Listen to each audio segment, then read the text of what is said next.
Oui, merci. Donc, bonjour à toutes et à tous, puis bienvenue à ce dialogue de rapprochement thématique de la cinquième édition des dialogues pour le climat, intitulé Le bilan mondial éthique, réfléchir ensemble à la justice climatique.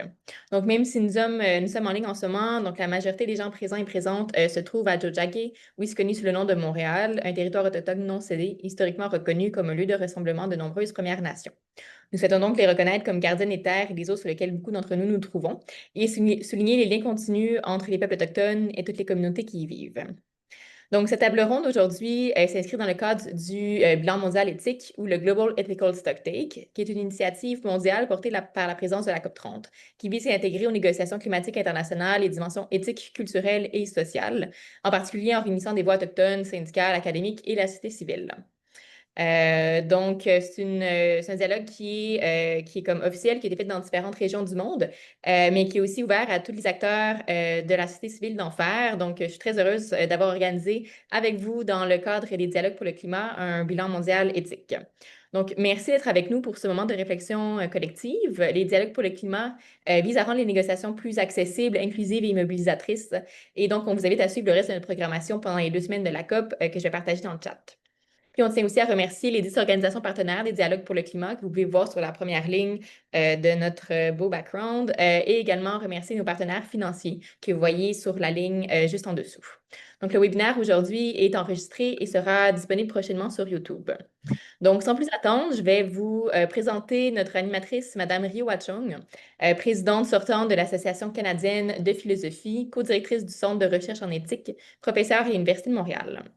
Donc, j'ai personnellement eu le plaisir d'avoir Mme Chung comme professeure lors de mon bac en philosophie et sciences politiques, lors duquel elle m'avait donné un cours sur l'éthique des relations internationales qu'elle avait justement centré sur la justice climatique. Donc, c'est certain que ça a contribué à mes réflexions personnelles et à mon propre parcours qui a culminé jusqu'ici. Donc, je voulais vraiment dans les mains d'une personne experte du sujet qui va être vraiment la personne idéale pour animer cette table ronde. Donc, Madame Chung, je vous laisse la parole. Merci infiniment, Elisabeth. Merci, Prune. Merci à toute l'organisation de cette table ronde. Et cette rencontre pour le bilan mondial éthique, en fait, nous allons, dans les prochaines heures et demie qui va suivre, nous allons discuter de tous les enjeux éthiques, vraiment dans une perspective un peu plus éthique. Éthique englobant aussi les préoccupations liées à des considérations de justice sociale, de justice mondiale, de justice genrée, racialisée, euh, voire toutes les modalités de la justice. Nous allons donc interroger à la fois l'inertie peut-être de la planète. Donc évidemment, ces rencontres ont lieu en parallèle à la COP30 qui se déroule présentement au Brésil. Mais cette plateforme, justement, valorise les voix critiques, militantes, les voix des chercheurs et des acteurs, actrices de la société civile, euh, plus spécifiquement ici au Québec en ce qui nous concerne. Et nous allons interroger justement quels sont les principaux écueils pour porter de l'avant en fait ce qui est garant du bien-être des futures générations, de la population mondiale actuelle et qui, si n'est pas adressé euh, rapidement, euh, on le sait, les changements climatiques et les catastrophes environnementales risquent non seulement de toucher tout le monde, évidemment, mais d'exacerber les inégalités déjà existantes et vraisemblablement injustes dans bien des circonstances entre les individus, entre les populations ou entre des groupes sociaux. Voilà. Donc, c'est en quoi consiste le thème général de cette table ronde et de ce panel formidable qui regroupe les participants suivants que j'ai le grand privilège de pouvoir vous présenter et de pouvoir aussi interroger dans le cadre de cette conversation ensemble. Et éventuellement, il y aura une période aussi pour engager la conversation avec le public ici présent. Donc, dans un premier temps, j'ai le grand plaisir de pouvoir vous présenter Chef Lucien Wabanonik du Conseil de la Nation Anishinaabe du lac Simon. Merci beaucoup d'être avec nous aujourd'hui. De même que Dominique Bernier, conseillère à l'environnement de la Centrale des syndicats du Québec. Merci à vous également. Albert Lalonde, à la direction de la recherche au Future Generation Tribunal, qui pourra peut-être nous traduire officiellement en français, le Tribunal des générations futures de la Fondation David Suzuki et délégué de la COSI.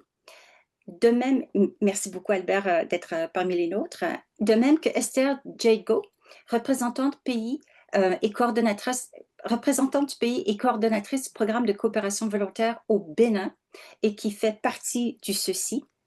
Merci beaucoup Esther. Et de même que Alexandre Gadjevic-Sayeg, professeur agrégé département de sciences politiques de l'Université Laval, un spécialiste sur les politiques climatiques et la transition juste au Canada. Merci à vous Alexandre de faire partie de ce forum. Et donc pour commencer et pour permettre justement au public et peut-être même entre nous, de mieux vous connaître, les panélistes, qui avaient toute une expertise et une connaissance intime des enjeux qui vous préoccupent en particulier concernant les thèmes qui nous mobilisent aujourd'hui. J'aimerais peut-être commencer avec un tour de table. Et pour ce tour de table, pour initier ce tour de table, je vais vous demander à chacun de vous de décrire votre trajectoire personnelle, soit dans le domaine activiste ou soit dans le domaine des recherches.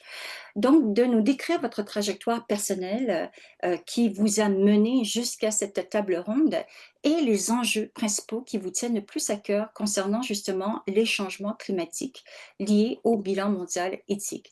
Et donc, pour commencer, nous allons demander au chef Lucien Wabanonik de commencer ce tour de table, si vous le voulez bien.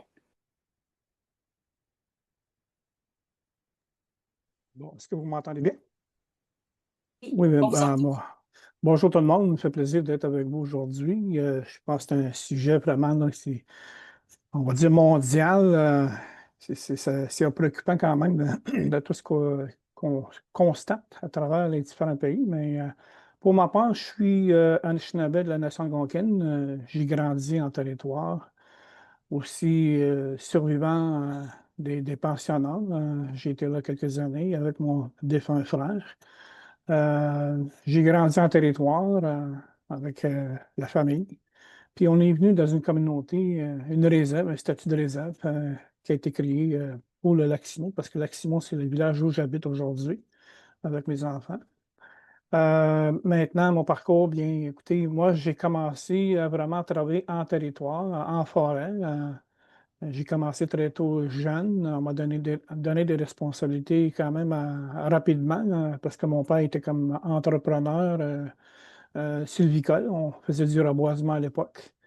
Donc, c'est le genre de travail où j'ai pu participer et collaborer avec la famille parce que c'est une entreprise familiale.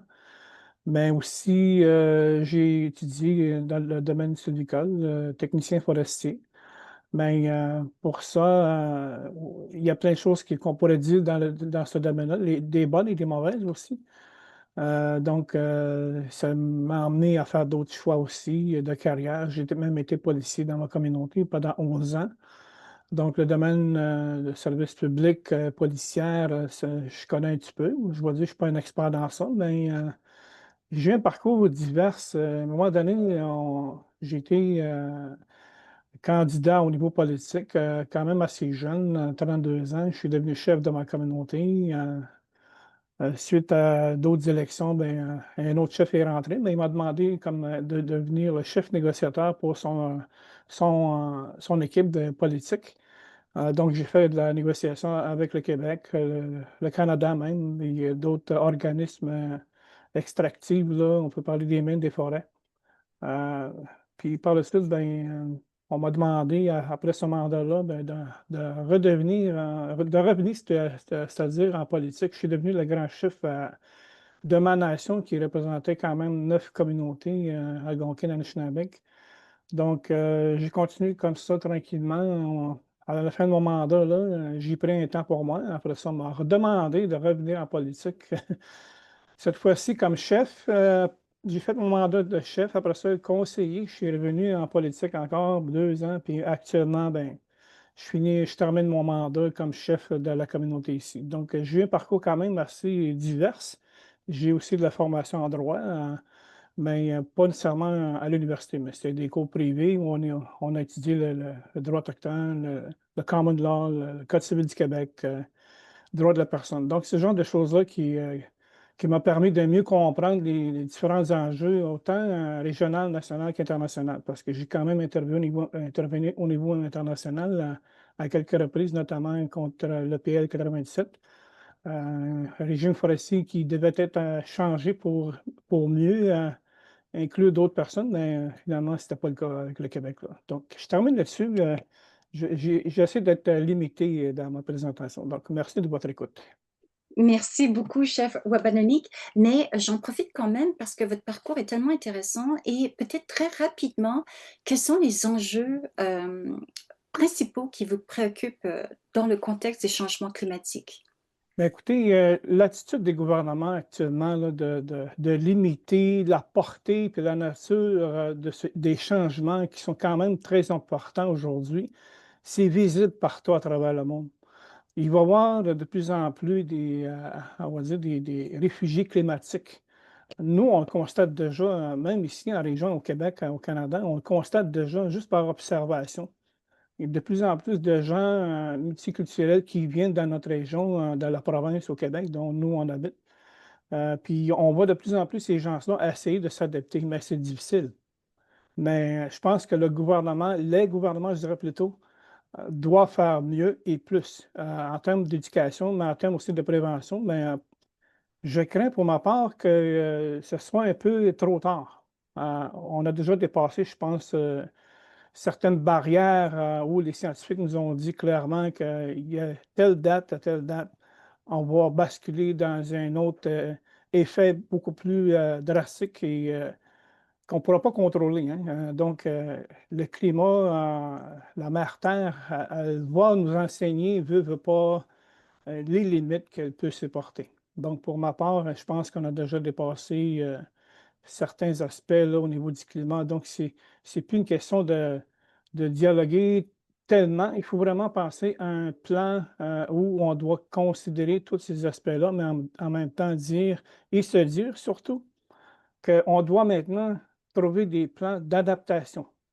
On n'est plus en termes de réflexion, on n'est plus dans le modèle où on doit s'en parler, mais il faut vraiment un plan d'adaptation, puis éducatif aussi, parce que c'est les prochaines générations qui vont vivre ces changements radicaux au niveau du climat. Donc, il faut vraiment commencer maintenant. On ne peut plus attendre après les gouvernements. Si on attend encore, ben, je pense que c'est les initiatives citoyennes qui vont faire ces changements-là, à mon avis. Merci infiniment. Vous mettez très bien la table pour tous les enjeux et les questions qui vont nous concerner pendant notre table ronde. Et je passe maintenant à Dominique Bernier. Donc, merci de bien vouloir nous décrire un peu la trajectoire, notamment en tant que conseillère à l'environnement dans le milieu syndical, et quelles sont les préoccupations justement qui vous concernent, qui vous inquiètent le plus. Merci. Ben, ma trajectoire a commencé en fait par un attachement profond à la nature, à la forêt, parce que depuis toute petite, mon père, entre autres, m'a beaucoup emmené en forêt, faire de l'identification de végétaux, faire de la cueillette, du plein air. Et cet attachement-là, il était d'abord vraiment émotionnel avant d'être rationalisé ou amené au niveau de la tête. C'est vraiment un attachement affectif envers les végétaux, notamment les plantes, et ça m'a amené à étudier en agro-environnement. Et c'est dans mes études en agro-environnement que j'ai vraiment pris conscience de la crise écologique qui ne menace pas dans les cours en tant que tel, mais plus par des discussions informelles et des lectures en parallèle de mes études, parce que dans les cours, c'était très peu abordé cette question-là à l'époque.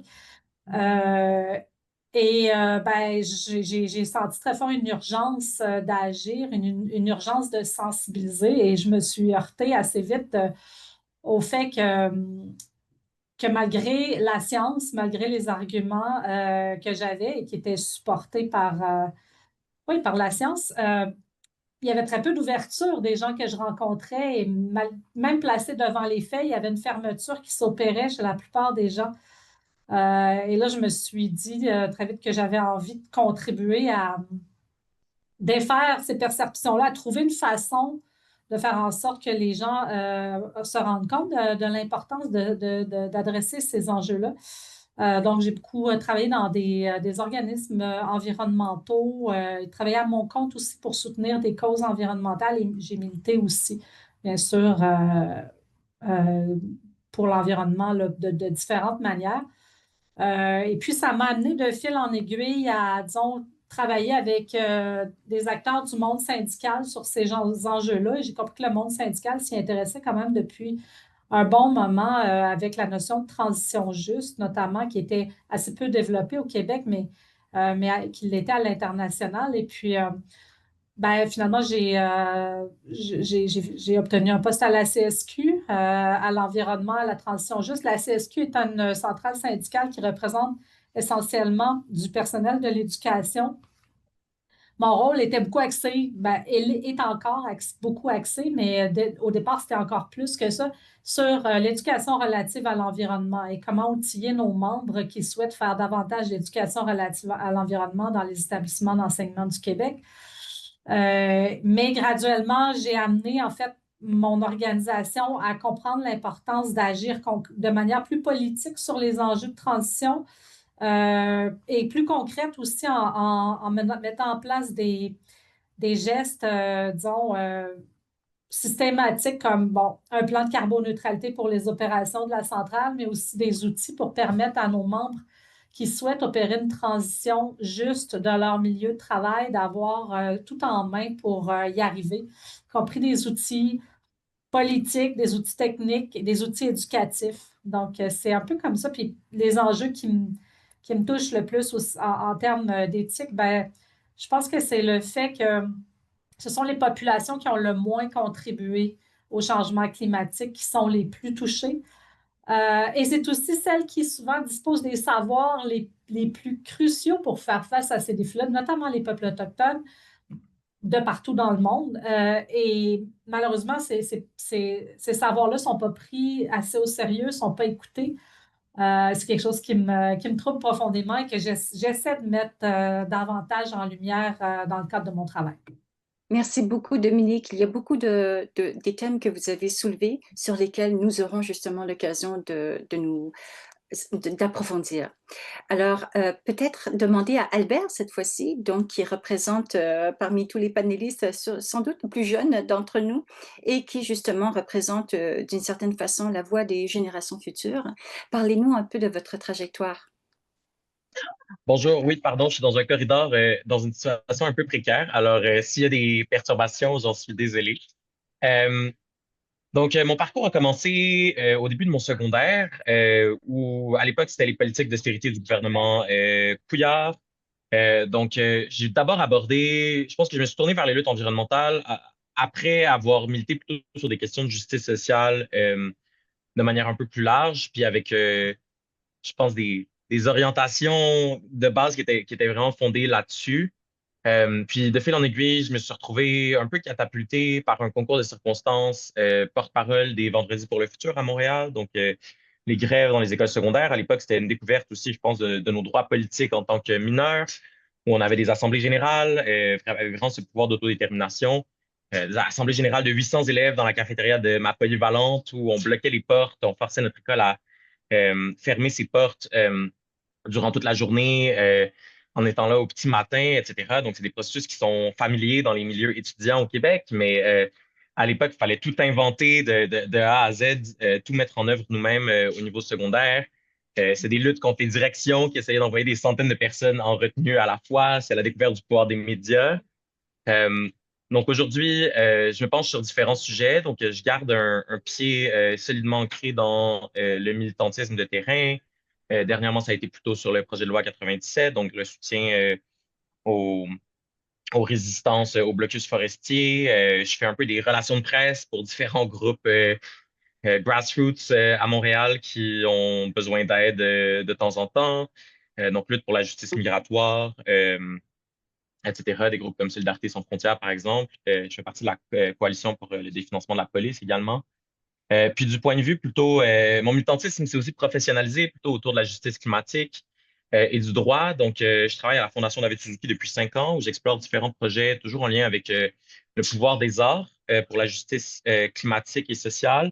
Donc, présentement, je suis en train de terminer un long métrage documentaire sur, essentiellement avec mon ami et grande amie et collègue Laura Fontaine, la communauté de Magnotenam. Euh, donc, dans le fond, ce que ça suppose de réaliser les souverainetés autochtones sur le territoire du soi-disant Québec. Donc, comprendre, avoir un peu cet ABC pour les personnes issues de la colonisation, de qu'est-ce que ça veut dire de reconnaître la validité, l'application des ordres juridiques autochtones, par exemple, en quoi ils consistent ces ordres juridiques, euh, etc. Donc, vraiment faire ce travail de fond. Puis, je dirige la recherche pour le Future Generations Tribunal, Tribunal des générations futures, effectivement. Donc, ça, c'est une initiative qui est née il y a 3 ans. Donc, c'est une toute jeune organisation. On était dans une retraite stratégique entre jeunes, des mouvements d'un peu partout, euh, juste avant des négociations de la Convention cadre des Nations Unies sur les changements climatiques. Et donc, on voyait que les négociations achopaient systématiquement avec ces vétos des grands États pétroliers qu'on voit de manière systématique. Donc, on a voulu créer encore une fois cet espace d'autodétermination. On s'est dit, OK, donc l'idée, la prémisse de base, c'est de créer un cadre juridique qui reconnaisse les générations futures en tant que titulaires de droits. Et donc, on est en train de créer cet ordre juridique-là, de le co-construire à travers des assemblées participatives délibérantes de jeunes à l'échelle régionale, qui sont des tribunaux moraux, euh, où, dans le fond, dans un premier temps, les enfants, les jeunes documentent les effets de la polycrise environnementale qu'ils subissent au quotidien. Puis, dans un deuxième temps, sont amenés sur la base de cette documentation à euh, participer à la création de cet ordre juridique-là. Donc, l'idée, c'est de le faire dans une optique anticoloniale, avec un ancrage local. Donc, par exemple, quand on parle des générations futures, on vient d'organiser le tribunal est-africain des générations futures à Mombasa, au Kenya, duquel je reviens tout juste.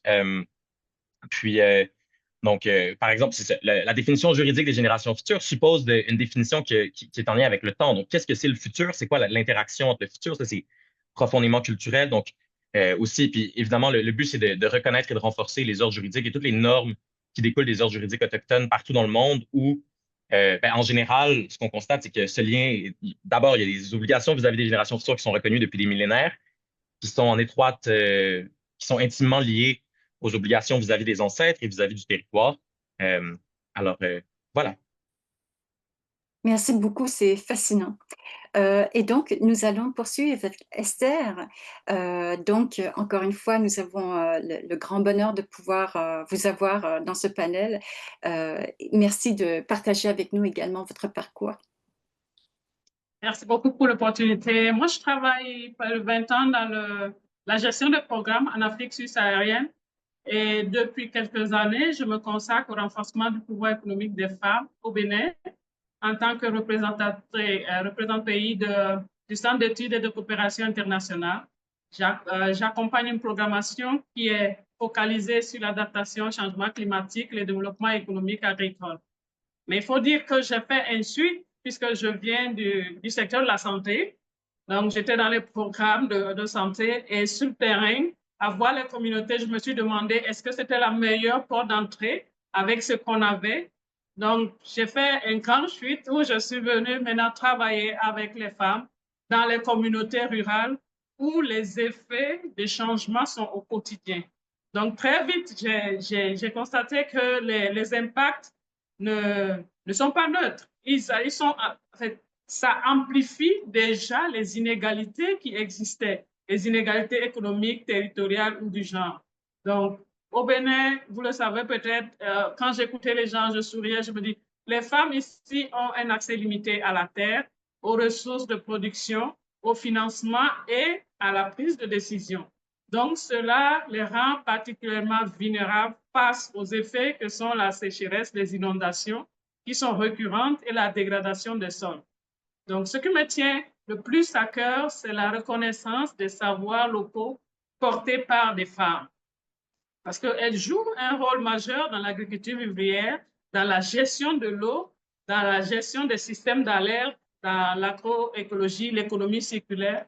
Et pourtant, leur contribution reste trop souvent invisible dans les politiques, dans les stratégies climatiques nationales. Donc, mais au souci Bénin, je m'efforce de créer des ponts entre les connaissances vécues, les données scientifiques et les politiques nationales. Donc, mon travail ici consiste vraiment à accompagner les femmes, les groupements, les associations dans la documentation de ces inégalités, à les appuyer dans leurs initiatives et à faire en sorte que leurs solutions qui sont éprouvées, qui sont efficaces et qui sont ancrées soient intégrées dans la gouvernance climatique. Donc, c'est cette articulation-là entre la justice climatique, l'égalité et l'amplification des savoirs locaux qui guide aujourd'hui mon engagement. Merci. Merci. Merci beaucoup pour votre expertise et également pour votre éloquence. Nous allons maintenant passer la parole à Alexandre Gajevic-Sayeg, qui, en tant que chercheur universitaire, pourra nous décrire sa propre trajectoire. Merci beaucoup. D'abord, je vais juste remercier tout le monde pour un peu décrire vos parcours. J'ai trouvé ça absolument fascinant. Honnêtement, pour moi, si le panel s'arrêtait là, je serais déjà gagnant juste d'avoir entendu des histoires aussi fascinantes. Alors, merci tout le monde pour vos partages. Personnellement, en fait, je pense que ma trajectoire personnelle et ma trajectoire professionnelle se sont rejoints beaucoup autour de la question de la justice climatique. Alors, je suis content d'aujourd'hui travailler là-dessus, mais effectivement, je suis né au Brésil, donc un pays où les inégalités économiques et sociales sont vraiment très visibles et où déjà à l'époque, on parlait beaucoup du problème de la déforestation en Amazonie. Alors, ce sont des choses que j'ai vues quand même très jeune dans ma vie. J'ai ensuite immigré au Québec et on dirait que j'ai vraiment, dont j'étais au secondaire, c'est vraiment au cégep où je me suis comme compris en tant qu'individu ici au Québec et j'ai commencé à m'engager plus directement dans les assos étudiantes sur des causes environnementales, ce que j'ai continué durant tout mon parcours universitaire où là j'étais très impliqué dans les assos étudiantes sur des questions environnementales. Et justement, ben, c'était comme du point de vue de la recherche, ma recherche, et je suis très content d'ailleurs parce que Ryo Chang était une de mes professeurs qui m'a beaucoup influencé dans mon parcours, à la fois au niveau personnel et à la fois au niveau de la recherche. Mais j'ai vraiment commencé à travailler sur des questions de justice globale, d'abord et avant tout. C'était vraiment ça ma première motivation. Et la question de la justice climatique était un peu, comment on va dire, j'essayais toujours de l'inclure dans mes recherches, mais c'est vraiment quand je suis rendu au doctorat, je me suis dit, non, c'est vraiment, il faut que je me spécialise là-dessus. C'est vraiment ce qui m'a toujours intéressé le plus. Alors donc, dès que donc depuis mes études doctorales, là, j'ai vraiment, c'était plus secondaire, c'était vraiment, vraiment primaire, la question de la justice climatique, à la fois globale entre les pays, notamment pour des questions qui ont été déjà mentionnées, que c'est souvent ceux qui ont le moins causé le problème qui vont le plus subir les contre-coups des changements climatiques. Ça, c'était une chose, mais aussi au niveau plutôt national où la question de la transition juste m'intéresse énormément. Donc, je suis vraiment donc la question de justice climatique au niveau global, mais aussi la question de la transition juste au niveau national. Et ça structure tout mon travail, en fait, mes recherches, mon enseignement et aussi ma prise de position publique. Et justement, en tant que professeur en sciences politiques, je pense que justement le fait d'avoir été formé par des professeurs comme Ryo qui sont engagés, qui prennent une place dans le débat public, qui aident nos gouvernements à formuler des politiques publiques, ben ça m'a toujours motivé. Et je me suis dit, bon, moi, je peux jamais être, moi, les tours d'ivoire, ça n'a jamais été mon truc. Alors, essayer d'être un professeur qui prend part au débat public. Et donc, ça fait partie, donc, c'est pas juste la recherche et l'enseignement, mais cette prise de parole dans le débat public, pour moi, est vraiment, vraiment importante. Et il y a une chose qui me motive beaucoup, c'est que on dit souvent qu'il faut écouter les scientifiques, mais c'est pas aussi facile qu'on ne le croit. Et ça prend une traduction politique des rapports scientifiques, notamment pour nos gouvernements qui, avec tout mon respect, sont vraiment pas toujours compétents et pour rester polis, ont été vraiment très, très lents sur la question de l'action climatique. Alors, c'est vraiment une question de mettre la pression sur les gouvernements qui me motive beaucoup et aussi de les empêcher de faire des bêtises colossales. Donc, je suis content que, justement, j'ai réussi à faire en sorte des fois que mes recherches par exemple, ont été utilisés pour empêcher la construction, je ne sais pas si vous vous rappelez de la question dans GNL Québec, donc la construction d'un terminal de gaz naturel liquéfié au Saguenay, des choses comme ça, donc de commenter les plateformes politiques. En ce moment, ben, je travaille sur les questions de stockage et de captage de carbone qui ne sont pas toujours évidentes, mais donc vraiment comme essayer de m'attaquer aux sources du problème. Politiquement, je trouve que ça fait vraiment partie de mon travail. Et donc voilà, donc c'est cet engagement à la fois pour la justice climatique globale, la justice climatique au niveau à la maison avec la transition juste et au fait l'action climatique plus concrètement qui me motive et qui structure mon travail au quotidien. Merci, nous avons un panel incroyable. Merci encore Elisabeth d'avoir réuni toutes ces personnes autour de cette table ronde. Et donc, ce que je peux retirer en tout cas de vos trajectoires très diversifiées, mais qui convergent vers les mêmes luttes, en tout cas en ce qui concerne la lutte pour la justice climatique et contre évidemment les changements climatiques. Alors, ce qu'on peut retenir, par exemple, du chef Wabanonik et de Dominique Bernier, c'est cet amour de la nature qui tisse ce premier lien émotionnel et ce premier rapport au monde que l'on veut préserver. Vous avez parlé, chef Wabanonik, de la situation des réfugiés climatiques et c'est quand même assez surprenant de constater que même ici, dans la province du Québec, on commence à voir ces espèces de mouvements migratoires pour aller au plus frais ou pour échapper à des canicules ou à des feux de forêt et ainsi de suite. Vous avez beaucoup mis l'accent, comme Dominique, sur l'éducation, l'importance de l'éducation et de transmettre les connaissances aussi bien locales, culturelles que les connaissances scientifiques vers la société civile. Avec Dominique qui travaille dans le milieu des syndicats, ce qui est très intéressant aussi, c'est de voir comment certains acteurs particuliers que sont les syndicats pourraient peut-être justement faire contrepoids à l'inertie des gouvernements. On a bien compris des propos plus pessimistes du chef Wabanonik que l'apathie des gouvernements et peut-être même pour ce qui est de Alexandre, l'incompétence dans certains milieux des gouvernements qui sont les acteurs principaux, malheureusement, qui doivent mener cette lutte. On comprend à quel point l'éducation auprès de la société civile est incroyablement intéressante et à travers le propos de Dominique, comment des acteurs comme les syndicats peuvent mettre en place en fait des politiques quand même qui vont avoir une incidence, comme par exemple des politiques de carboneutralité. Avec Albert, nous avons eu l'occasion de parler justement de toute cette dimension cruciale des droits politiques des jeunes et aussi des jeunes du futur. Donc, comment penser un cadre juridique, comment penser le statut à la fois moral mais aussi politique des générations futures, c'est-à-dire des êtres qui ne sont pas encore en vie, et comment pouvoir justement parler d'eux et de mobiliser notre génération contemporaine pour avoir des obligations envers les générations futures. Vous avez parlé aussi de la dimension culturelle de la temporalité. C'est fascinant. Peut-être qu'on aura l'occasion de revenir là-dessus, j'espère bien. Vous avez également parlé de la justice migratoire et vous avez parlé du rôle des médias. Alors, c'est intéressant de penser le rôle des médias. Est-ce qu'ils nuisent à la cause ou est-ce qu'ils peuvent être des alliés? Vraiment quand même un autre acteur, justement, de la société civile, quand même, sur lesquels il faut se pencher. Avec Esther, donc, qui nous a parlé des enjeux de santé, qui personnellement me préoccupe au premier plan en tant que chercheuse, justement, dans ce domaine-là, de la santé et de l'agentivité des femmes qui sont exclues et marginalisées des mécanismes décisionnels et comment on pourrait mettre de l'avant, en fait, leurs propres initiatives locales. On reviendra là-dessus très bientôt. Et avec Alex, tous ces grands thèmes, peut-être à déplier. Qu'est-ce que c'est que la justice climatique à l'échelle internationale, par exemple? Quels sont les critères équitables d'une transition juste et le rôle de l'expertise scientifique?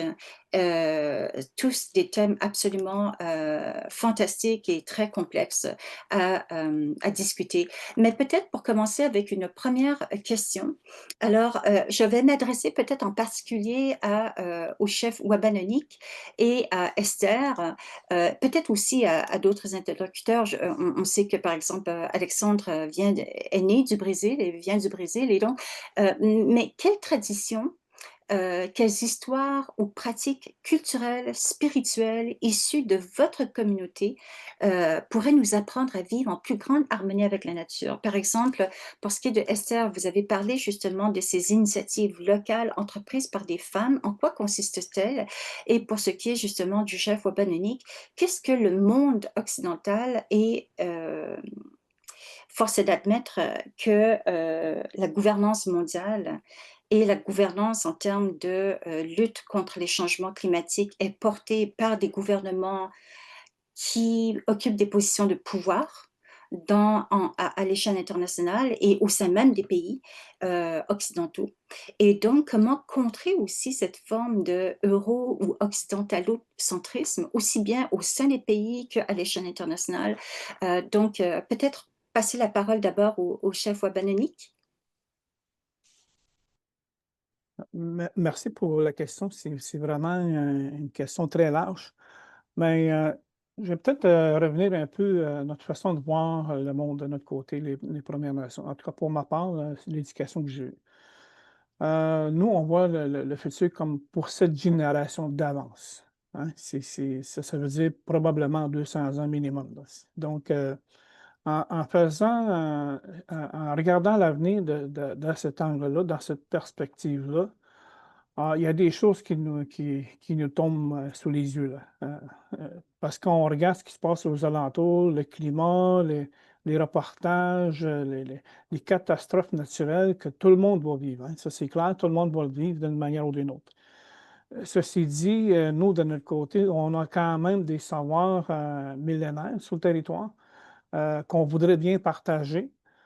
Sauf que là, vous savez, il y a des barrières. Je vais le dire comme ça. Parce que quand on veut donner de l'information qui peut aider pour le climat, bien, il y a quand même la portée du savoir intellectuel.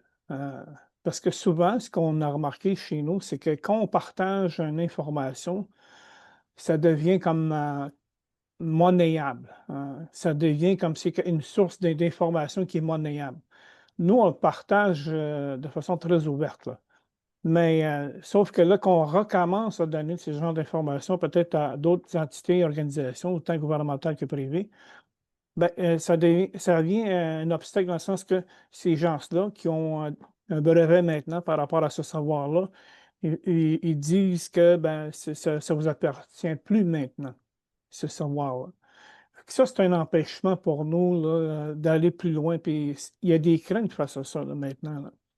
On l'a vécu, on le voit encore aujourd'hui, là, notamment sur les plantes médicinales, ce genre de choses-là qu'on a déjà partagé il y a longtemps, longtemps. C'est rendu aujourd'hui des médicaments dans les pharmacies. Là. On le voit, là. Mais les gens qui ont partagé ça, c'était pour guérir d'autres personnes. C'était pas pour l'aspect commercial de la chose. Là. Ça, c'est quelque chose, c'est un point que je voulais soulever. L'autre élément, c'est les observations que nos gens sur le terrain. Moi, j'habite encore le territoire. Je viens travailler à mon bureau, oui, mais toutes les fins de semaine, je m'en vais dans le territoire. Puis là, j'observe actuellement au Québec, probablement ceux qui habitent au Québec le voient déjà, il y a une diminution des eaux. L'eau est plus basse qu'à l'habitude dans les lacs, dans les rivières. Ça, c'est un effet direct du climat. Il y a d'autres espèces qui viennent aussi au niveau des plantes. C'est des plantes qui poussent maintenant dans les différentes régions du Nord. Donc, c'est des observations, encore une fois. Même chose pour les autres espèces animales. Je vais vous donner l'exemple du chevreuil qui vont de plus en plus vers le nord. Puis là, ben, c'est l'habitat de l'orignal, un peu plus au nord. Puis là, il y a comme un contact là, entre les deux espèces animales. Puis ce n'est pas nécessairement positif là, pour l'orignal. Donc, il y a une perturbation à ce niveau-là. Même chose pour les poissons, les différentes plantes, les autres animaux. Là.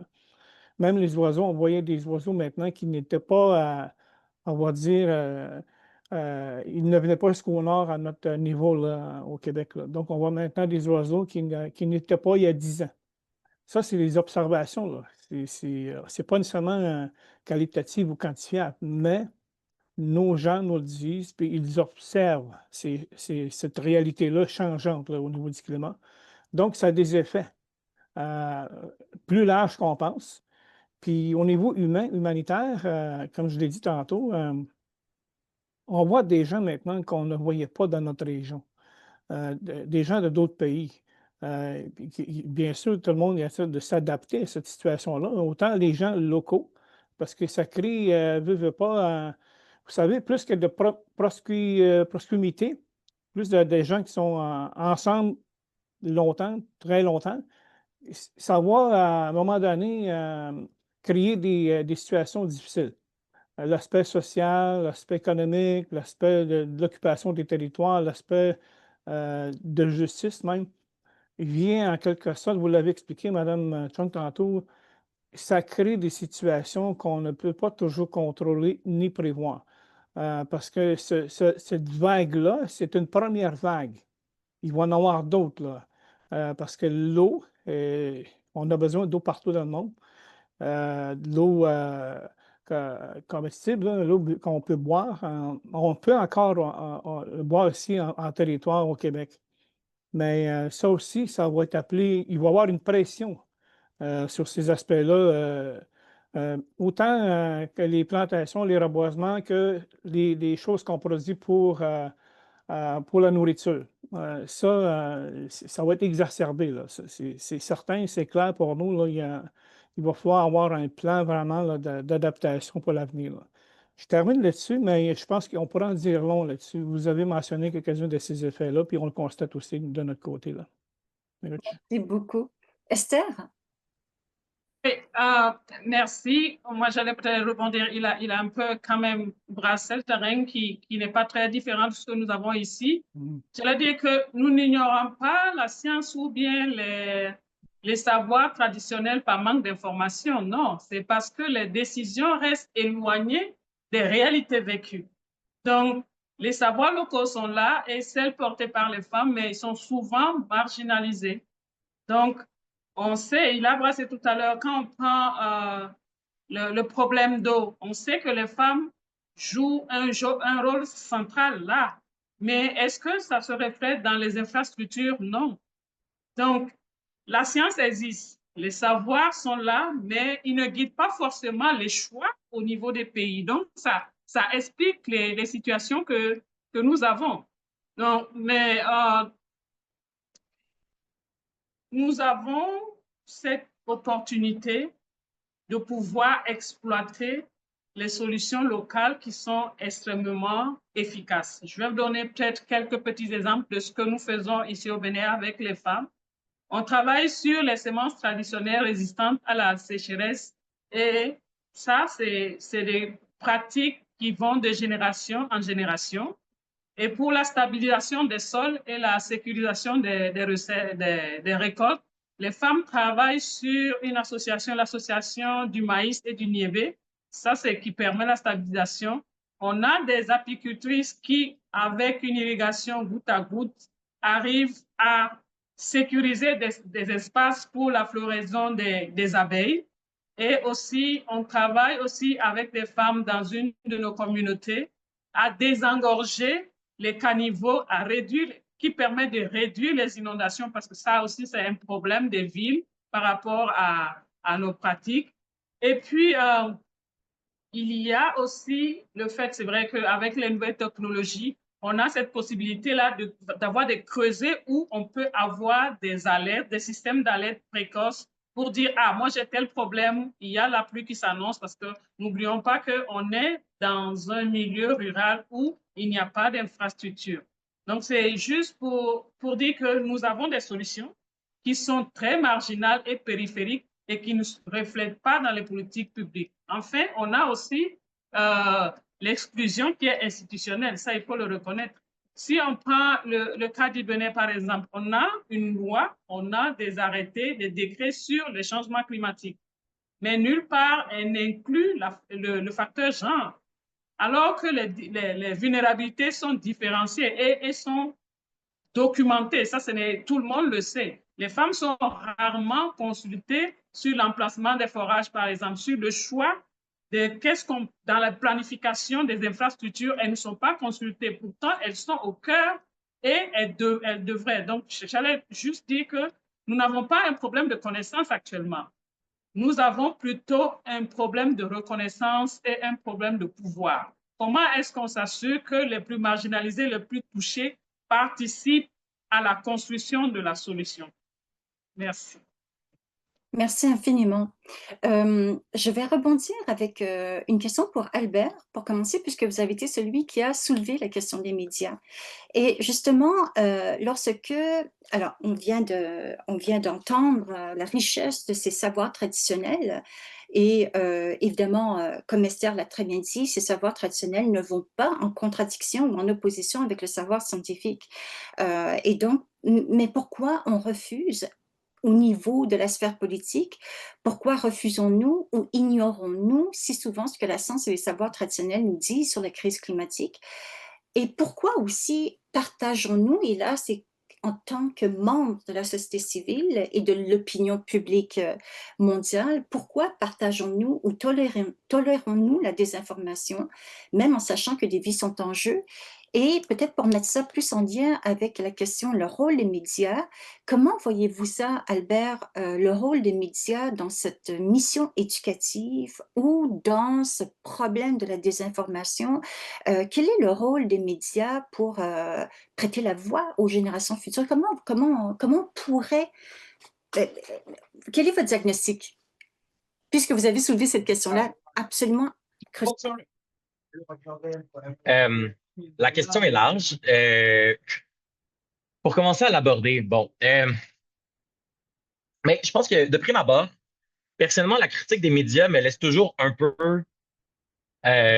hésitant, dubitatif, dans la mesure où je crois que tout prend son sens, dans la mesure où on reconnaît les médias comme étant des moyens de production et donc les lignes éditoriales dépendent de qui les possède, de qui les contrôle, des intérêts qui sont derrière. Puis, de la même façon, à savoir pourquoi les savoirs traditionnels ou scientifiques sont méprisés dans les processus de prise de décision, je pense que on est toujours dans une question de rapport de force, ou du moins, peu importe comment on retourne la question, je pense que c'est de ça dont il découle.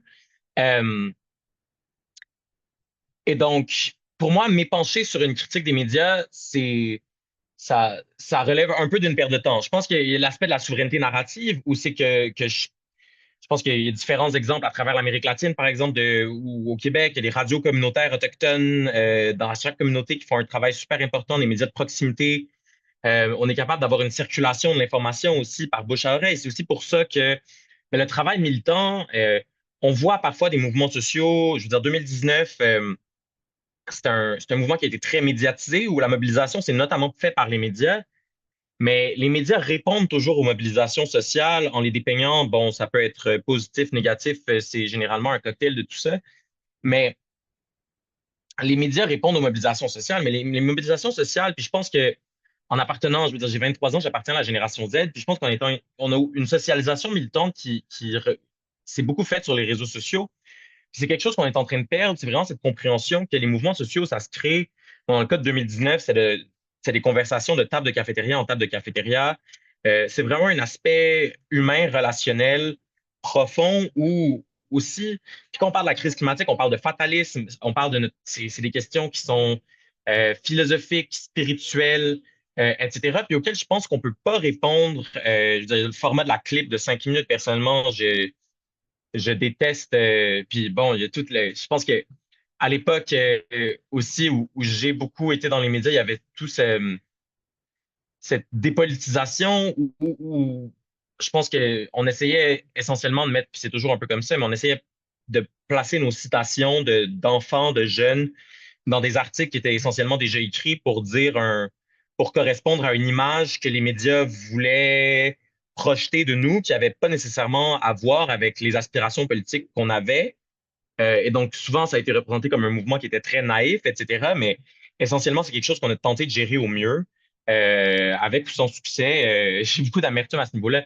Mais ensuite, je pense aussi que, bon, la question est, encore une fois, ultra large, mais je pense que cette cet enjeu où il y a cette dépolitisation des médias. Puis souvent, moi, personnellement, je préfère, peut-être que je peux passer par cet exemple, mais je préfère parler à des radios conservatrices. Ou parfois, je trouve ça plus facile d'interagir avec des médias de droite qu'avec des médias qui prétendent à cette objectivité un peu centriste, où on coupe la poire en deux. Euh, Parce que il y a moyen de dire les vraies choses. Puis parfois, les questions sont posées plus directement, il y a moyen d'y répondre plus directement. Puis c'est des médias où c'est possible de porter une parole sur la question climatique qui soit ouvertement politique. Or, je pense que dans beaucoup de médias mainstream, pour utiliser un mot anglais, c'est très, très, très difficile d'aborder la question du climat comme étant une question politique. Or, elle est politique quand on voit. Puis, bon, j'avais envie aussi un peu de répondre à la question précédente, mais c'est profondément politique. Quand on voit ce qui se fait du point de vue climatique, on constate que ben, la décarbonisation qui fonctionne, c'est la décarbonation. Il y a des intérêts industriels, financiers à la clé. Euh, qui évidemment s'accompagne d'une destruction de territoires à grande échelle pour extraire des nouveaux minerais, où on fait simplement accroître l'empreinte de l'industrie minière, etc., toujours dans l'optique de profit privé d'actionnaires, toujours parce que, bref. Puis, de la même façon que, c'est ça, il y a la question des crédits carbone, où on va, par exemple, j'imagine que les gens ici sont familiers avec ça, mais quand on parle de préserver une forêt de ses habitants ou d'expulser des communautés locales ou autochtones des écosystèmes où elles habitent depuis toujours pour avoir des crédits carbone internationaux ou la plantation d'arbres sur des terres agricoles. Puis à ce niveau-là, on peut mentionner le fait que même, c'est ça, cette prémisse de l'objectif des 1,5 sur laquelle sont fondées les questions posées dans le bilan mondial éthique est fallacieuse parce qu'il n'y a absolument rien de sécuritaire dans une augmentation de 1,5 degrés Celsius des températures moyennes mondiales. On parle de la disparition de 90% des récifs coralliens, on parle de... puis pour l'atteinte, dans les scénarios, les différents scénarios du GIEC, il y en a quand même une pléthore, mais dans les différents scénarios du GIEC, pour être capable d'atteindre, en fond, par rapport à la cible de carboneutralité d'ici 2050 qui a été fixée pour l'ensemble de la planète, ce qu'on voit, c'est que pour que cette cible-là nous suffise pour rester en dessous de la barre des 1,5, il faut qu'on ait une captation massive de carbone, de l'excédent carbone qui est déjà présent dans l'atmosphère pour revenir, parce qu'en ce moment, on est à 423 parties par million d'équivalent CO2 dans l'atmosphère. Le seuil sécuritaire, c'est 350 parties par million d'équivalent CO2 dans l'atmosphère. Mais donc, quand bien même on est carboneutre, cet excédent-là demeure. Et donc, il faut avoir une carbonégativité, finalement, c'est ce que dit le GIEC. Or, comment on s'y prend? C'est des questions qui sont de façon inhérente politique, qui sont intrinsèquement politiques. Donc, est-ce qu'on va se mettre à planter des arbres? Puis en ce moment, la meilleure technologie de capture de carbone qu'on possède, c'est les arbres. Or, est-ce qu'on va se mettre à planter des arbres dans des déserts? Est-ce qu'on va se mettre à planter des arbres sur des terres agricoles en expulsant souvent des populations, je veux dire, comme on a vu la United Fruits Company se saisir de 80% des terres agricoles du Guatemala. On est en train de voir des scénarios un peu similaires avec un néocolonialisme complètement crasse. Donc, tout ça ne peut qu'être politique. Puis après ça, je pense que c'est ce qui est impossible dans les médias avec une littératie climatique qui se veut objective, neutre. Puis, donc, finalement, je pense que le fait d'évacuer ces aspects-là de la réponse, puis parce que foncièrement, c'est le comment qui est politique, c'est pas, je veux dire, les chiffres sont très dépolitisés. Les chiffres semblent objectifs. Et donc, on parle des chiffres, on parle des statistiques, on parle de cibles, on parle des seuils de 1,5, 2 degrés, blablabla. Mais on parle rarement du comment. Et donc, je pense que ça participe à une perte de sens. J'aimerais peut-être conclure en disant que tout ça, c'est spirituel, notamment par rapport, c'est ça, à notre action individuelle, au fatalisme, à la conception aussi de l'individuel versus du collectif dans la réponse à la crise climatique ou l'industrie pétrolière, je veux dire, British Petroleum qui a créé le concept même de l'empreinte carbone pour que les individus se responsabilisent vis-à-vis de des émissions desquelles ils seraient supposément responsables. Puis là, on entre aussi dans est-ce qu'on parle de la question des émissions de production ou de consommation? Donc, est-ce qu'on calcule les émissions selon qui produit les biens et vend les biens et fait des profits sur les biens, les marchandises, etc., par exemple? Ou est-ce que c'est sur l'acheteur? Donc, encore là, dans cette espèce de discours de acheter, c'est voter qui, à mon avis, n'a aucun sens. dans l'optique où ces besoins-là ont été créés. Après ça, on peut lire toutes sortes de choses sur dire comment les villes nord-américaines ont été conçues pour qu'on soit dépendant de l'automobile, par exemple. Comment, c'est ça, l'industrie automobile a utilisé les mêmes recours que l'industrie de la cigarette pour être capable de bâtir cette dépendance à grande échelle, puis avoir des revenus à perpétuité dans cette espèce de suprémacisme fossile. Euh, donc, c'est ça. Donc, puis c'est spirituel aussi parce que, ben, puis pour répondre peut-être un peu à la question précédente, mais le colonialisme, c'est pas un problème autochtone. Le colonialisme, c'est pas un problème des peuples colonisés. C'est un problème de colonisateurs aussi, peut-être. Et euh, donc, je pense qu'il y a vraiment cet aspect-là où il y a. Puis pour moi, mon parcours personnel, ça a été de m'engager dans des luttes anticoloniales, donc où on s'oppose aux mécanismes du colonialisme à travers des projets extractifs, etc., un soutien aux luttes autochtones, au leadership autochtone, euh, pour ensuite être capable de tendre vers la décolonialité en nous-mêmes, mais on a un rapport au territoire qui est à rebâtir. Puis je parle de droit et tout, puis mon travail est souvent reçu comme étant ésotérique parce que il suppose toutes sortes de questions affectives. Quand on parle des générations futures, c'est flou, justement. Il n'y a pas une définition de ce que c'est, de ce que ça veut dire, de quelles obligations. Il n'y a pas une réalité divine ou universelle, ou il n'y a pas une réalité rationnelle par rapport à ce qu'on doit aux générations futures. Euh, mais donc, il y a tout ce rationalisme auquel je pense que la pensée occidentale qui c'est ça, limite les cadres de pensée occidentaux. Puis l'idée, c'est pas d'en sortir parce que d'un côté, on n'arrête pas de dire la science, la science, la science, mais c'est de dire ben, qu'est-ce que nos systèmes de droit, par exemple, sacralisent. En ce moment, on a des systèmes de droit ben, parce que à chaque fois qu'on a des droits ou des obligations, ils sont toujours mises dans une balance et la Cour doit arbitrer entre divers droits et obligations. Puis ce qui finit toujours par primer dans les systèmes actuels, ou presque, c'est la propriété privée, où les atteintes à la propriété privée, à la capacité d'engranger des profits sont minimes. Or, ben, on pourrait dire que nos systèmes de droit reposent sur la croyance dans l'accumulation des richesses. Et donc, ça, c'est spirituel. Est-ce que ça a du sens? Non. Bref, je vais conclure là-dessus. Pardon pour mon intervention un peu fleuve, mais ouais. Non, c'était formidable. Écoutez, chacun de vous, chacun des panélistes mériterait une table ronde à lui seul ou à elle seule. En tout cas, c'était vraiment fascinant.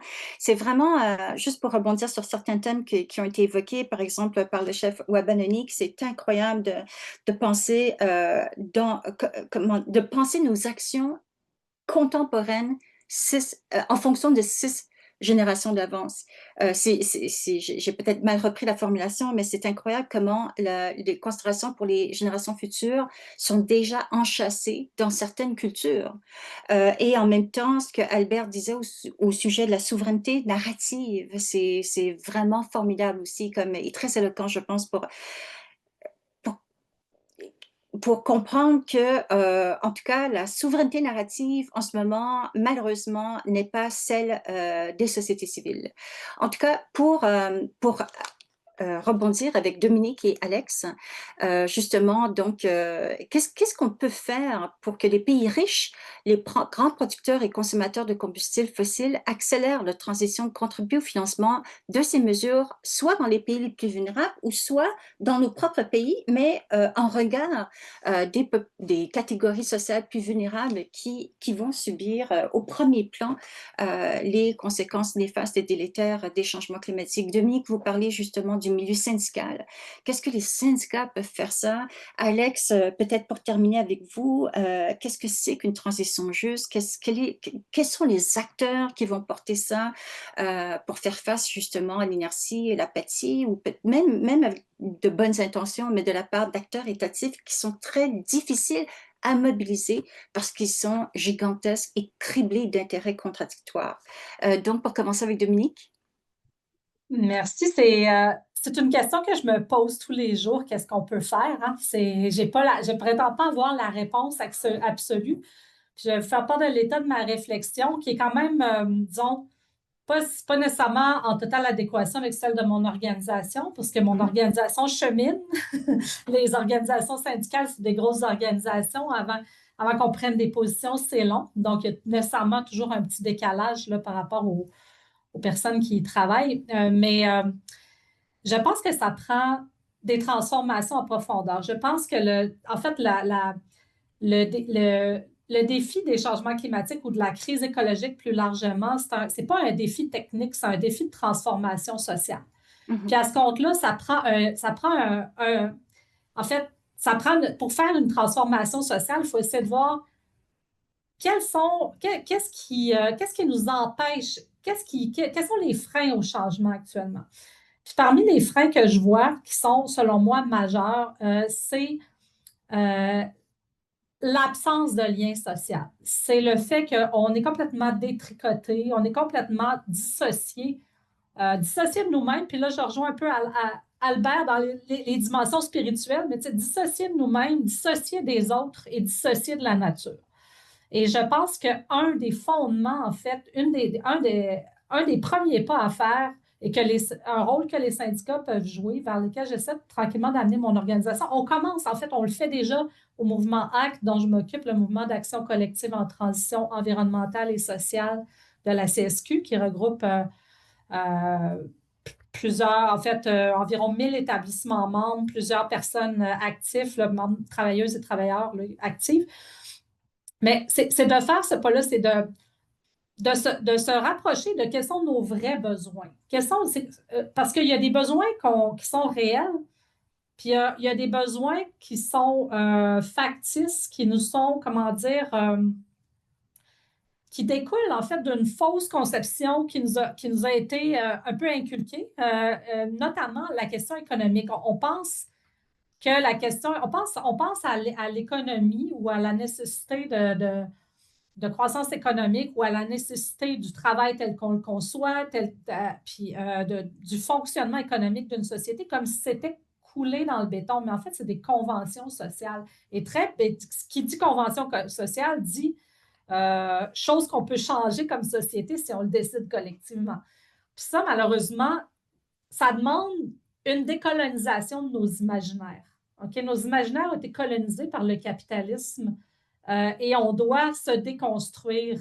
Et ça peut se faire collectivement dans le cadre d'ateliers, tout ça, en essayant de ramener sur c'est quoi que je veux vraiment. Puis quand on fait cet exercice-là avec des travailleuses et des travailleurs, très souvent, on est surpris de constater que ce dont ils ont besoin, ce n'est pas tant d'un plus gros salaire ou d'un pick-up de l'année, mais c'est beaucoup plus d'avoir davantage de temps avec leur famille, d'avoir davantage de sens dans leur travail, parce que le modèle mais ça demande, c'est pas la réponse qu'ils nous donnent d'emblée, ça demande un exercice de se poser les questions à soi-même, puis d'aller à l'intérieur de soi pour se demander ce dont on a vraiment besoin, qu'est-ce qui nous fait vraiment vibrer, c'est quoi à la fin de notre vie qui ferait qu'on a considéré avoir une belle vie. T'sais. Ça, c'est des questions très philosophiques, mais qui sont absolument nécessaires, je pense. Puis, en faisant des exercices comme ça avec des collègues, des concitoyens, ben, on retisse le lien social en même temps. Donc, on vient créer des liens en personne et non derrière un clavier où est-ce qu'on se sent protégé. On vient écouter la vulnérabilité des autres s'exprimer d'une certaine manière et ce faisant, retisser le lien social qui est absolument fondamental. Puis par la suite, on peut se poser collectivement les questions qui peuvent nous amener à se doter d'un projet de société inspirant.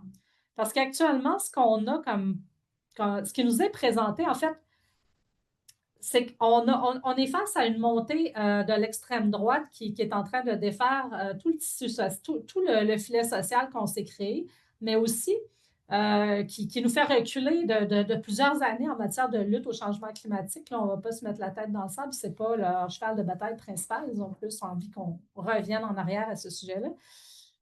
Et comment ils font ça, comment ils arrivent à mobiliser sur cette question-là, c'est en jouant sur la corde émotionnelle. Ce n'est vraiment pas avec des arguments rationnels. Et nous, comme progressistes, comme écologistes, on essaie d'empêcher ça par des arguments rationnels, mais on ne peut pas contrer de l'émotionnel avec du rationnel. Fait qu'il faut, nous aussi, toucher la fibre émotionnelle, mais pas en se basant sur la colère puis la haine, mais beaucoup plus en co-créant un projet de société inspirant basé sur les vraies valeurs, les vrais besoins de la population, à laquelle la population participe pour que ça devienne son projet et non un projet parachuté d'en haut, mais vraiment co-créé à partir de la base.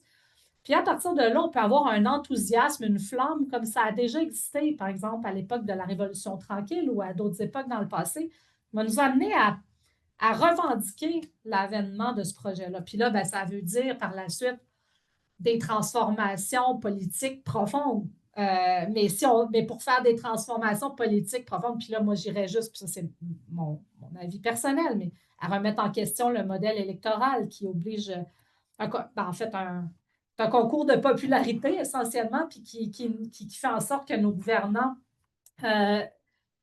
gouvernent en fonction d'une échéance de 4 ans plutôt que de penser aux 7 générations, comme le chef Wabononic le disait. Donc, ça nous prend vraiment cet exercice-là qui est profond, mais pour ça, il faut avoir vraiment une masse critique de la population mobilisée pour défendre un projet consensuel commun positif.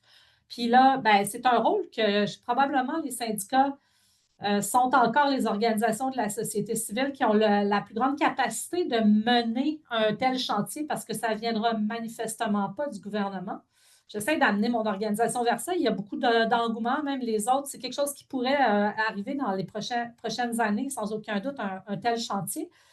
Mais vous voyez ce qui arrive. Parallèlement à ça, le gouvernement cherche à couper l'herbe sous le pied des contre-pouvoirs par le projet de loi 89, par son projet de loi constitutionnel et par toutes sortes d'autres projets. Cherche à se débarrasser des contre-pouvoirs, mais le projet de loi 7 récemment là, qui vient couper l'herbe sous le pied du milieu associatif, qui est aussi un autre contre-pouvoir, qui a un peu moins de moyens que les syndicats, mais qui a l'expertise. Donc, là, je pense qu'on est un petit peu, si on veut avoir une chance, ben, il faut protéger aussi nos contre-pouvoirs. Donc, ça prend de la mobilisation à court terme pour ça.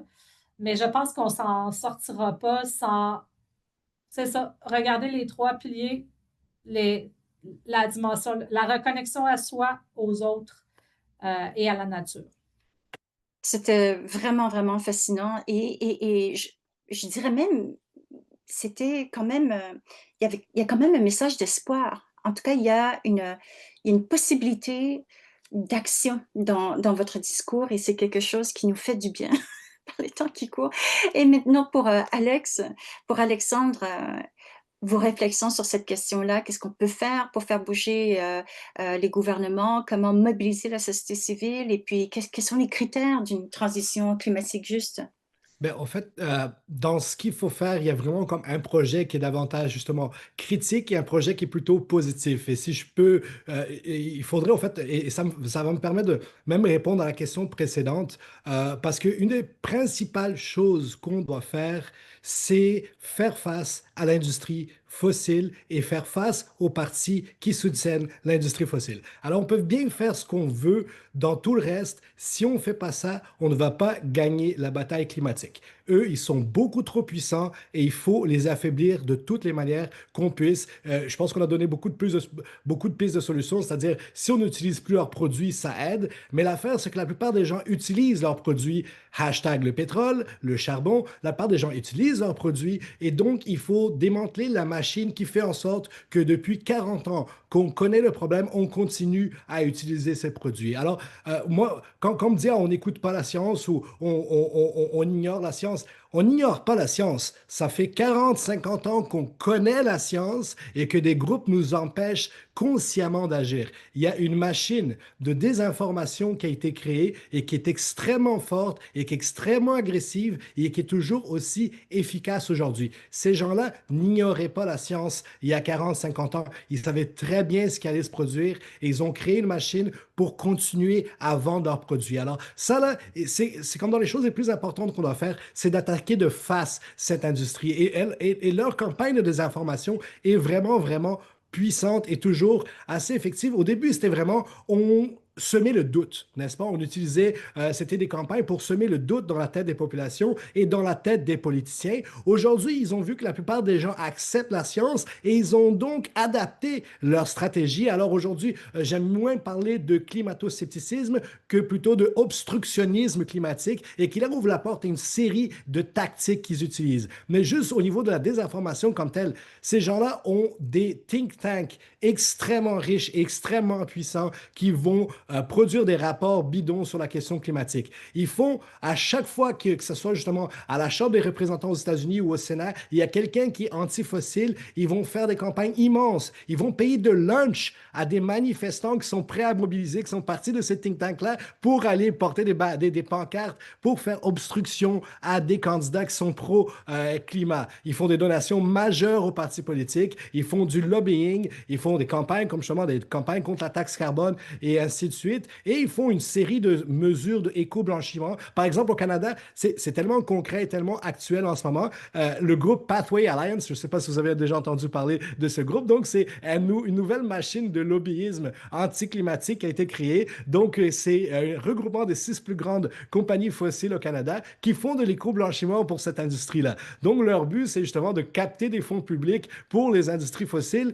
Et guess what? On est en 2025 et ça fonctionne encore. Allez voir comment un gouvernement libéral, même pas un gouvernement conservateur, un gouvernement libéral, combien d'argent ils vont aller donner pour cette compagnie Pathway Alliance-là, pour les compagnies fossiles, pour en fait les désengager de leurs problèmes et nous dire que justement, ils vont faire du captage de carbone dans leurs industries. De un, pourquoi est-ce que c'est nous à payer à ce captage de carbone?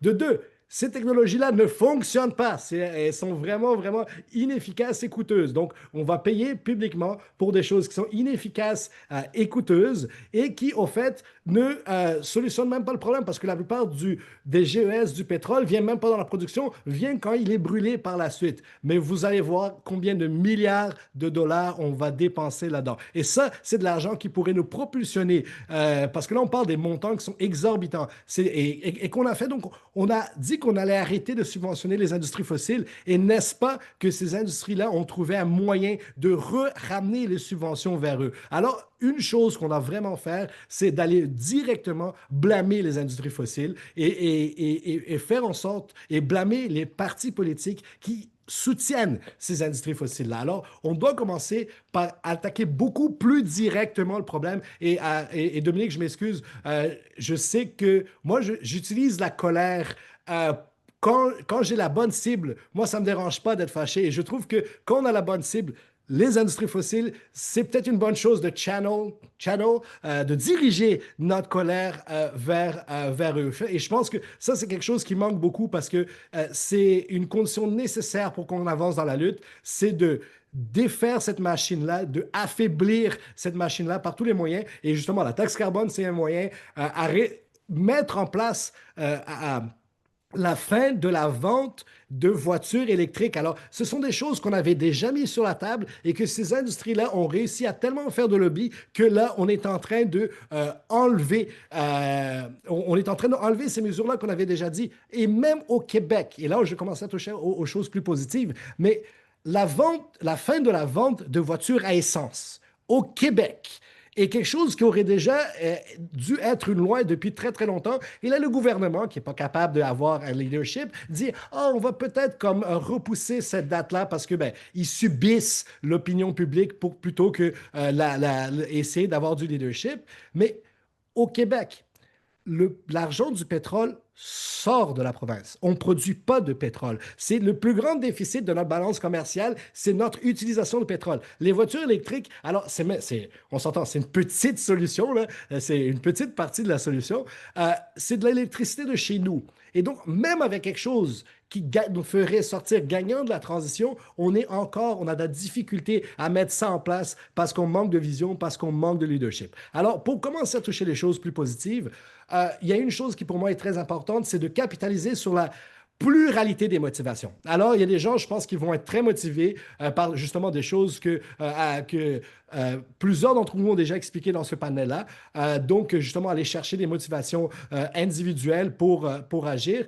Il y a des gens qui ne vont pas être motivés parce que c'est la bonne action à faire. Il y a des gens qui ne vont jamais être motivés d'agir pour les bonnes raisons. Ils vont être motivés si on leur donne des raisons économiques. Alors, la vérité, c'est qu'on ne va jamais réussir la lutte climatique juste en comptant sur la bonne motivation des gens. On va devoir des fois instrumentaliser les choses et donc montrer qu'on peut sortir gagnant de la transition économiquement. C'est une stratégie gagnante. Et beaucoup de gens, malheureusement, beaucoup de gouvernements, on a besoin de ça. Et la bonne chose, c'est que d'une certaine manière, on pourrait sortir gagnant de la transition économiquement, notamment parce que ça va créer des emplois verts partout au Canada. Si on fait une transition juste, on va réussir à réacheminer tous les travailleurs du fossile vers des industries vertes. On va justement capitaliser sur des énergies qui sont chez nous et on va peut-être comprendre qu'un jour, que le coût de l'inaction climatique est vraiment supérieur au coût de l'action. Et plus on attend, ben plus ça va nous coûter cher. Juste pour vous dire, il y avait des panneaux solaires à la Maison-Blanche en 1973 avec Carter. Il y avait des... Évidemment, Reagan les a enlevés juste par la suite, n'est-ce pas? Mais juste pour vous dire qu'on a vraiment attendu très, très longtemps. On aurait pu sortir gagnant dans cette transition, mais c'est encore possible de le faire. Et je pense qu'une chose qu'on doit essayer de montrer, c'est qu'il y a il y a des moyens de quand même sortir gagnant de cette transition. Pour ce qui est de la justice climatique comme telle, juste pour dire, c'est quelque chose aussi qui accélère l'action, mais là, ça va demander à des pays de remplir leurs devoirs moraux de justice climatique. Ces pays, il y a beaucoup, beaucoup de pays qui disent, regardez là, remplissez vos devoirs et nous, on va agir par la suite. On a vu en 2015 que justement Brésil, Afrique du Sud, Inde, Chine, les grands nouveaux pays, Indonésie, les grands nouveaux pays industrialisés étaient là, juste remplissez vos devoirs et on va suivre votre leadership, mais on a besoin d'argent pour déclencher cette transition-là. On a manqué notre devoir de justice climatique-là, ça ralentit la chose. On a blâmé à la COP26 l'Inde pour, justement, ben, l'Inde supporte toujours le charbon, mais ça, c'était une failure de la justice climatique plus qu'une failure de l'Inde en tant que telle, parce que l'Inde, ça fait vraiment longtemps qu'elle est en idée comme, ben, on pourrait passer directement vers les énergies renouvelables si vous nous donniez un coup de pouce. Alors, c'est quelque chose que la justice climatique, au fait, elle est aussi gagnante. Et pour conclure, dans un élément justement plutôt positif, on voit, et justement, c'est des études que j'ai menées, et moi et d'autres collègues, on voit que même en Alberta, même en Saskatchewan, même dans des endroits comme l'Oklahoma, si on soutient les communautés et les travailleurs, les gens sont beaucoup plus enclins à soutenir la transition énergétique et l'action climatique du moment où on prend soin des travailleurs et on prend soin des communautés. C'est-à-dire qu'il y a un élément vraiment extrêmement positif aussi de la transition juste, c'est que c'est une transition qui est perçue comme étant juste et une transition qui sera ultimement plus rapide. Alors, c'est des éléments vraiment très, très importants qu'aujourd'hui, on doivent être vraiment diffusés et que nos gouvernements doivent internaliser et que les gens doivent internaliser, mais on a vraiment tout un travail à faire à ce niveau-là. Merci beaucoup, Alexandre. Quand on parle justement de la valeur des recherches universitaires pour le bénéfice du bien-être commun, c'est un exemple paradigmatique. Il y a des questions et pour pouvoir avoir le temps vraiment de donner du temps au public, de poser des questions aux panélistes, commençons par ça avant de conclure avec un dernier mot de la fin de la part de chaque panéliste, ce que vous retiendrez, de notre conversation collective pour peut-être orienter ou proposer donc une action parmi tant d'autres. Ce sera la question de la fin que vous pouvez déjà commencer à préparer tous les panélistes pour le dernier tour de table. Mais il y a déjà de questions et je vous invite le public, là, vous faites poser des questions à tout le monde, à quelqu'un en particulier sur n'importe quel thème. C'est très bienvenu. Et on a une question pour Albert Lalonde. Et justement, quand Dominique parlait de réformer le modèle électoral, soulignons que le modèle électoral présentement ne tient aucunement compte des voix des plus jeunes. Et donc, il n'y a pas de place pour la représentation politique des jeunes dans ce modèle-là. On a une question du public de Vilny-Lérimée à Albert Lalonde. Albert Lalonde, ton parcours est super inspirant. Je me demandais, quel est le champ précis de ta recherche dans l'organisation que tu diriges? Mais d'abord, c'est ça, je suis un peu un imposteur, j'ai pas du tout un profil de recherche traditionnel dans la mesure où j'ai pas encore fini mon bac en droit pour des raisons évidentes d'un peu tout le reste de ce que je fais. Donc, mon champ de recherche n'est pas précis d'une certaine façon parce que, ben, dans le fond, c'est ça. C'est vraiment différentes choses. Mais il y a autant l'aspect doctrinal, donc théorique, plutôt juridique, la construction qui peut sous-tendre le tribunal moral qu'on mène. Donc, je pense par exemple, ben, c'est ça, ne serait-ce que d'être capable de proposer et d'argumenter une définition juridique des générations futures, ce qui en ce moment n'existe pas. Ce qui fait notamment en sorte que, bon, en 2021, il y avait une recension de 81 textes constitutionnels mentionnant les générations futures. Or, toutes ces dispositions sont relativement inapplicables dans la mesure où on n'a même pas de définition de ce que ça veut dire en droit. Donc, ça, c'est une question sur laquelle je travaille par rapport à laquelle j'ai pas la prétention d'arriver à une réponse définitive ou quoi que ce soit, mais je pense que c'est simplement c'est un exemple du genre de questions qu'on a dû surmonter pour être capable de mener à bien ce projet, pour avoir un cadre réflexif qui ait du sens. Ensuite, il y a tout l'aspect tout un aspect du travail qu'on fait ces derniers temps, c'est sur la vague d'avis consultatifs des tribunaux internationaux et régionaux sur la question des obligations des États relativement à la crise climatique. Donc, on avait organisé une stratégie de plaidoirie devant la Cour nationale de justice en partenariat avec Pacific Island Students Fighting Climate Change en décembre dernier, qui réunissait des personnes, des communautés parmi les plus affectées par la crise climatique un peu partout dans le monde, donc avec l'idée de vraiment apporter leur perspective devant la Cour nationale de justice. Donc, ça, c'est tout un travail de recherche par rapport à la préparation du processus par rapport au fait de diriger un peu le processus de préparation des témoignages. Ensuite, il y a tout cet aspect-là de transformer les témoignages en stratégie de plaidoirie devant les tribunaux internationaux. Donc, ça, c'est un autre exemple. Puis sinon, il y a tout l'aspect méthodologique un peu des protocoles de recherche fondés sur le consentement. Il y a toute la question puis ça déborde complètement du cadre de la recherche, mais il y a la question de la sécurité des participantes. Je pense en Afrique de l'Est, on avait des personnes du Kivu, par exemple. Donc, comment on s'arrange pour qu'elles franchissent les barrages du M23, puis après, avec la confiscation des documents par le gouvernement congolais, par les rebelles, etc. Donc, ce sont des exemples un peu de ce que je fais. Voilà, mais c'est pas du tout précis, c'est très vaste. Voilà, et j'ai pas du tout les qualifications nécessairement pour me pencher sur tous ces sujets. Albert, je crois que vous avez des domaines d'expertise qui sont indispensables et absolument cruciales. Une question de France Levert à tout le monde, en fait. Qu'en est-il actuellement des possibles recours juridiques internationaux pour les pays ne respectant pas leur engagement? Je me demande si Alexandre serait en mesure de répondre à cette question un peu plus technique, mais qui est très importante. D'ailleurs, pour tout le public et pour les panélistes, les questions sont dans le chat. Si vous voulez, je peux en faire. Oui, allez-y, Dominique. Allez-y, commencez, Dominique, il n'y a pas de problème. Ben, je viens juste de travailler sur le mémoire de la CSQ en lien avec le projet de loi constitutionnel. Et puis, pour ce faire, en fait, on y a parlé de l'absence totale du droit à un environnement sain dans le projet de loi, et notamment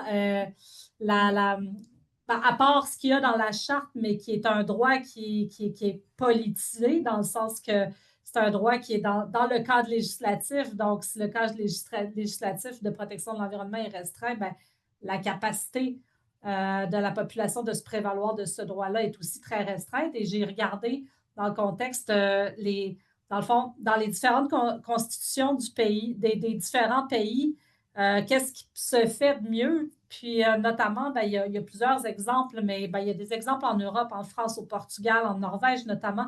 Mais moi, ce qui m'interpelle beaucoup, c'est les exemples de l'Équateur et de la Bolivie qui ont enchâssé dans leur constitution les droits de la terre-mère, les droits de Pachamama, et pour lesquels, en fait, les peuples autochtones ont été partie prenante de la réflexion autour de cette constitution-là. Puis, ben, il y a des précédents juridiques qui ont montré que ce droit-là à un environnement sain qui est reconnu dans la constitution de ces pays-là permet à la population, mais aussi aux organisations de la société civile d'exercer des recours juridiques envers leur gouvernement quand ils ne font pas leur travail de protection de l'environnement.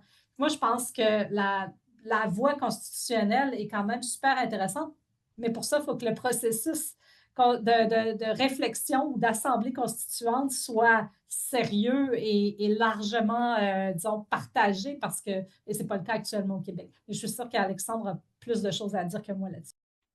Non, en fait, non, vous avez bien répondu. Alors, d'une part, il y a vraiment toutes sortes d'actions légales qui sont entreprises partout, comme Dominique a expliqué. Par exemple, aux États-Unis, je me rappelle, j'avais rencontré des jeunes et leurs avocats qui étaient impliqués dans ces cas légaux pour forcer légalement le pays à agir. Alors, on sait par exemple qu'aux Pays-Bas, c'était le Urjana Case qui avait eu gain de cause. Donc, des pays comme le Pays-Bas sont légalement tenus d'agir pour le climat. Il y a une série, au fait, de cas légaux qui ont été enchâssés dans les constitutions pour forcer les gouvernements à agir.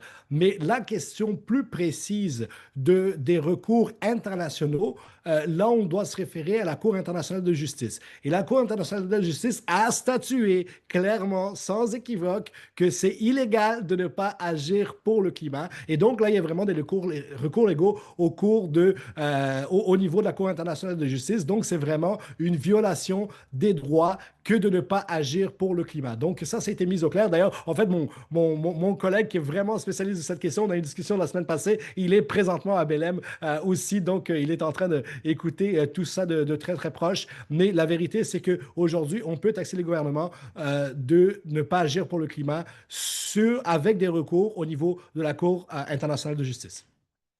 Formidable. Et Elisabeth, justement, nous rappelle que il y aura un panel sur la reconnaissance juridique des écosystèmes la semaine prochaine. Et France a l'intention de participer aussi à ce dialogue, tant mieux. Écoutez, c'est bientôt la fin, mais je m'en voudrais de ne pas conclure avec un tour de table, aussi succinct soit-il. Alors, vous, en quelques phrases, une ou deux phrases, je sais que c'est un exercice périlleux, vous pouvez prendre un peu plus de phrases que ça, mais quel serait, pour conclure avec un appel à l'action? Alors, ça peut être une initiative locale, globale, quelque chose d'émotionnel, quelque chose de juridique, peu importe. On va commencer avec Esther. En quoi consisterait pour vous une sorte de slogan, un cri de ralliement, un cri du cœur pour un appel à l'action? Moi, je dirais que les solutions existent. Il nous reste seulement à changer la manière dont nous distribuons le pouvoir et les ressources afin qu'elles puissent effectivement transformer nos sociétés. Donc, il faut financer directement les initiatives locales qui peuvent permettre de changer la tendance. Je crois, Alexandre l'a dit tout à l'heure, il y a une grosse machine devant nous. Donc, il faut qu'on se prépare et qu'on ait des recours pour pouvoir agir. Merci. Mais dans ce sens-là, Esther, c'est un appel à l'action qui commence dans la société civile, dans nos Oui, propres pays. absolument. Merci, merci beaucoup. Et pour chef Wabanonik? Bon, on va essayer d'être bref. Il y a beaucoup de choses intéressantes qui s'est dit. J'apprécie vraiment les échanges là, à mon niveau. Là. Mais pour ma part, c'est les besoins primaires qui pourraient être. L'économie pourrait répondre à ces besoins primaires-là. Donc, on a besoin de nourriture, bien sûr. Hein. On a besoin d'un toit, on a besoin d'un endroit sécuritaire. C'est des éléments, je pense, qui sont primaires que les gens pourraient embarquer plus facilement, mieux comprendre les enjeux, mieux les expliquer, les conséquences directes sur leur environnement, sur leur entourage. Ça, c'est des éléments, je pense, qui sont primaires. Puis, à mon avis, c'est une des clés de succès. Oui, il y a tout l'aspect économique, oui, il y a tout l'aspect politique, mais le besoin primaire des gens, c'est là qu'on va les intéresser. Puis je pense que les jeunes ont beaucoup, un grand rôle à jouer. Puis je suis tout à fait d'accord avec M. Lalonde. La jeunesse doit prendre sa place maintenant. Je termine là-dessus. Merci infiniment. Albert? Je pense qu'on ne peut pas se limiter à ce qui nous semble réaliste. Je pense qu'il faut sortir complètement des cadres. Euh, Moi, mon parcours personnel, c'est d'avoir fait plein de trucs que j'aurais jamais dû faire, avoir pris des décisions sur des coups de tête. Puis, c'est ça. Je pense que c'est vraiment c'est important de s'ancrer dans la science. C'est important d'avoir des racines profondes dans la communauté, mais c'est un processus collectif. Puis c'est seulement comme ça qu'on peut faire éclater les cadres. Puis au final, c'est pas un projet pour le statu quo. On n'est pas contre la crise climatique, on n'est pas contre les projets de développement fossile, mais ça doit être un projet de construction du monde qu'on veut pour vrai. Donc, voilà. Merveilleux. Merci beaucoup, Albert. Dominique? J'ai envie de rapporter les paroles de Jean-Luc Canapé que j'ai invité à un événement la semaine passée. Jean-Luc Canapé, militant Innu pour la protection du caribou et des forêts, à qui on a posé une question essentiellement similaire, puis qui répondait allez en territoire, allez vous reconnecter avec la nature. Puis moi, je dirais amener des gens qui vont jamais, amener des enfants qui n'ont pas l'occasion de se connecter avec la nature, parce que c'est à partir de cet attachement-là à la beauté de la nature qu'on a envie de la protéger.